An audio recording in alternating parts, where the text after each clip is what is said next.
শাকের কালারটা কি সুন্দর, সবুজ। মেথি শাক শরীরের জন্য অনেক ভালো। আগে আমি একদমই খেতাম না, বাট আজকাল খুব ভাল লাগে। তাহলে ওরা সামথিং করছে, এই যে ফ্রুটস। গুড মর্নিং সবাইকে, কেমন আছেন? আমি আলহামদুলিল্লাহ ভালো আছি। মাত্র ঘুম থেকে উঠছি, এখন ব্রেকফাস্ট করব। সারাদিন অনেক বিজি থাকব, তো কি কি করব সবই শেয়ার করব আপনাদের সাথে। তো আজকে আমি সকাল সকাল রান্না শুরু করে দিয়েছি। সকাল সকাল রান্না করার উদ্দেশ্য হচ্ছে তাহলে আমি ফ্রি হয়ে যাব, বাকি দিনটা অন্যান্য কাজে মনোযোগ দিতে পারবো। এই যে এখন রান্না করছি মেথি শাক, বেগুন আর আলু দিয়ে ভাজি করব। তো এখানে পেঁয়াজ আর কাঁচামরিচ একটু ভেজে নিচ্ছি। এই যে মেথি শাকগুলো অনেক ফ্রেশ,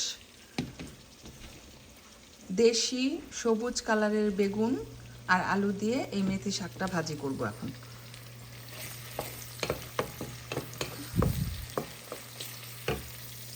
তো ভাজিতে এখন আমি একটু হলুদ ইউজ করব, তাহলে কালারফুল হবে।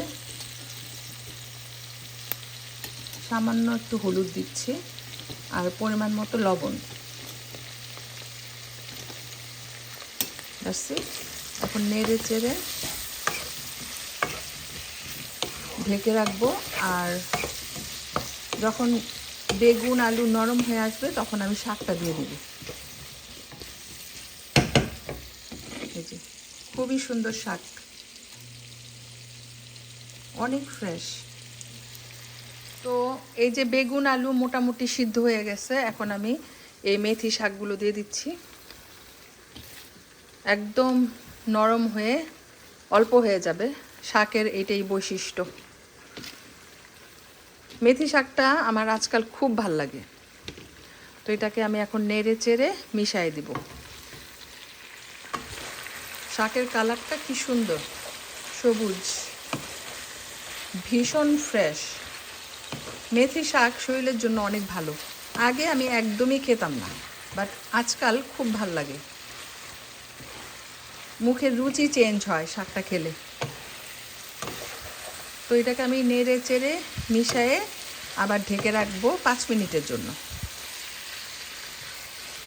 মেথি শাক আমি 2 বান্ডেল কিনে আনছি, আসলে ভুল করছি, 2টা নিয়ে নিলেই ভালো হতো।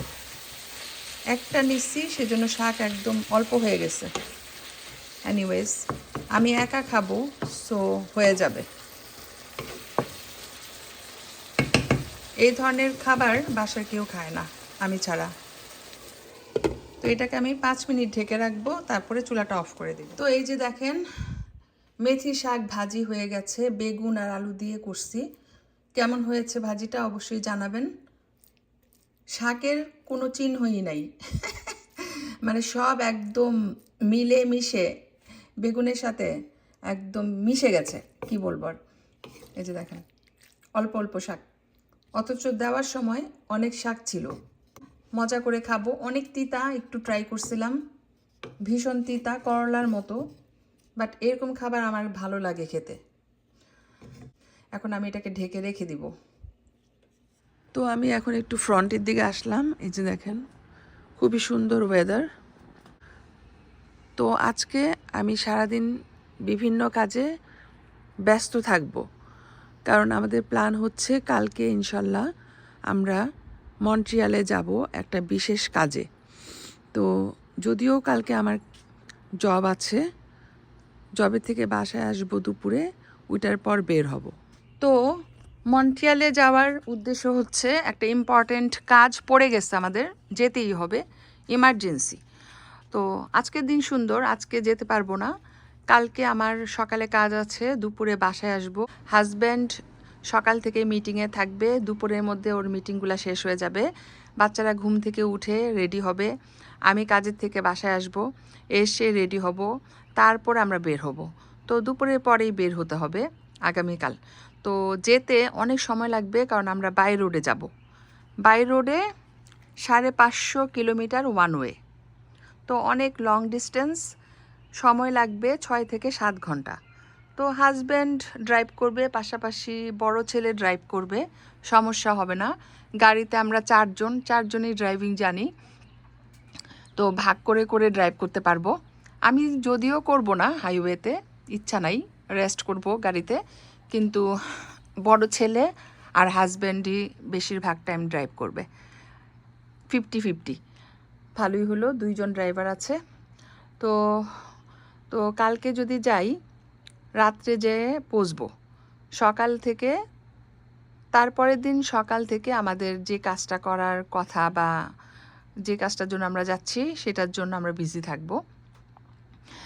তারপর সেদিনই বিকালে আবার রওনা দিব, দিয়ে আবার রাত্রে বাসায় ফিরে আসবো। সেম আপনার 550 কিলোমিটার ড্রাইভ করে আসবো, 6 থেকে 7 ঘন্টা লাগবে। তো 2 দিনের জার্নি, আসা যাওয়ার পথেই সময় চলে যাবে। কিছুই করার নাই, লাইফ ইজ বিজি। কারণ আসার পর নেক্সট ডে সকালে আমার অনেক সকালে কাজেও যেতে হবে। মানে 3 দিন এক নাগাড়ে খুব ব্যস্ততার মধ্যে সময় কাটবে, কিছুই করার নাই। তো কালকে, পরশু, তারপরের দিন 3 দিন অনেক বেশি বিজি থাকবো। আর এইদিকে সুগারকে হাজব্যান্ড এখন নিয়ে গেল ডে কেয়ারে রেখে আসবে, কারণ সুগারকে তো বাসায় রেখে যেতে পারবো না, 3 দিন একা থাকবে কিভাবে। সেজন্য ওকে আবার ড্রাইভ করে একটু দূরে ডে কেয়ার আছে, ওখানে রেখে আসতেছে। সব দিক দিয়েই ঝামেলা। এসব দেশে তো এক্সট্রা মানুষ নাই ঘরে থাকার মতো যে তার কাছে আমরা সুগারকে রেখে যাব। তো ডে কেয়ার ছাড়া আর উপায় নাই। তো সারাদিন পর এখন একটু বের হলাম। আজকের ওয়েদারটা কিন্তু খুবই সুন্দর, এক্সিলেন্ট। এরকম দিনে লং ড্রাইভ, তারপরে পিকনিক বা আউটডোর অ্যাক্টিভিটিসগুলো অনেক ভাল লাগে। এই যে দেখেন কতগুলা বাইকার একসাথে বাইক করতেছে, হাই স্পিডে ওরা বাইক করে, হয়তো লং ডিস্টেন্স কোথাও যাচ্ছে ফ্রেন্ডরা মিলে। আর ওয়েদারটা এক্সিলেন্ট, ভেরি নাইস ওয়েদার, একদম ফুল সামারের মতো লাগতেছে আজকে। বেশি ঠান্ডাও না আবার বেশি গরমও না। এই যে এক সাইড থেকে আরেক সাইডে গাড়ি চলাফেরা করতেছে, নাইস ডে। তারপরে আবার হচ্ছে উইকেন্ড, মানুষ আজকের দিনে কেউই ঘরে বসে থাকবে না, সবাই কিছু না কিছু আউটডোর অ্যাক্টিভিটিস করবে। আর আকাশটা দেখেন কি সুন্দর। কালকে আমরা এই টাইমে মন্ট্রিয়ালের উদ্দেশ্যে রওনা দিব। আই হোপ ওয়েদারটা এরকম ভালো হয়, তাহলে এনজয় করা যাবে। দেখেন আমাদের ঘরের থেকে আমরা 5 মিনিট ড্রাইভ করে কোথায় আসছি। এই যে এটা হচ্ছে একটা বৌদ্ধদের টেম্পল। আগে একবার ভিতরে গেছিলাম, পিকচার তুলছি, আজকে আর যাবো না, জাস্ট বাইরের থেকে দেখাচ্ছি। খুবই সুন্দর, ভেরি নাইস, ভেরি নাইস। এই যে দেখেন স্ট্যাচু, তারপরে এটা হচ্ছে টেম্পল। আজকে উইকেন্ড, সেজন্য মানুষ নাই। ও এখানে আগরবাতি জ্বালায় গেছে, কে জানি আগরবাতি জ্বলতেছে, তাহলে ওরা সামথিং করছে। এই যে ফ্রুটস,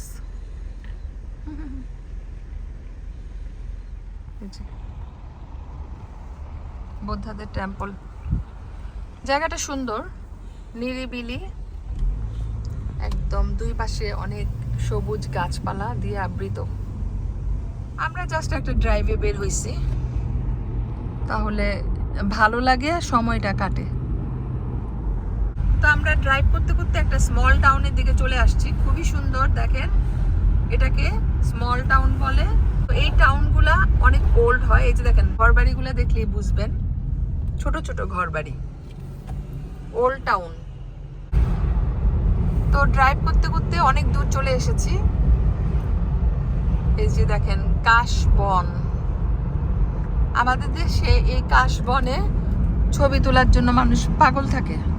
আর এখানে রাস্তার দুই পাশে কেউ ফিরেও তাকায় না। এই যে কাশবন। তো আমরা যেহেতু বাইরে আছি এই জন্য একটা কাজ করে বাসায় যাব, সেটা হচ্ছে সেলুনে যাব। সেলুনে আমার একটা কাজ আছে, তারপর ওইখান থেকে সরাসরি বাসায় চলে যাব। কি সুন্দর ওয়েদারটা। আর এটা কিন্তু আমরা আপ হিলে আছি, এখন ডাউন হিলের দিকে যাচ্ছি। এখানে একটা কবরস্থান খ্রিস্টানদের। এই যে সামনে দিয়ে ট্রেন যাচ্ছে, এটা অবশ্য প্যাসেঞ্জার ট্রেন না, এটা দিয়ে জিনিসপত্র একদিক থেকে আরেক দিকে নিচ্ছে। তো ফাইনালি আমরা সেলুনের এরিয়াতে চলে আসছি। এই ফুল এরিয়াটা ইন্ডিয়ান, পাকিস্তানি, শ্রীলঙ্কান, বাংলাদেশি সবার জন্য। এখানে সব টাইপের দোকানপাট আছে, সব দেশি স্টাইলের দোকানপাট। তো আমি এই যে সামনে একটা সেলুন আছে ওখানে যাচ্ছি। তো যাই হোক, সেলুনের কাজ শেষ করলাম, অনেকক্ষণ বাইরে ছিলাম, একটা লং ড্রাইভে গেলাম, সেটাও ভালো লাগছে। আর যে কাজের জন্য সেলুনে গেছি সেটাও হয়ে গেছে। দেখেন বাড়ি ঘরগুলা কত সুন্দর। তো এখন আমরা ঘরে চলে যাচ্ছি, আর বেশি বকবক করব না। সবাই ভালো থাকবেন, আল্লাহ হাফেজ।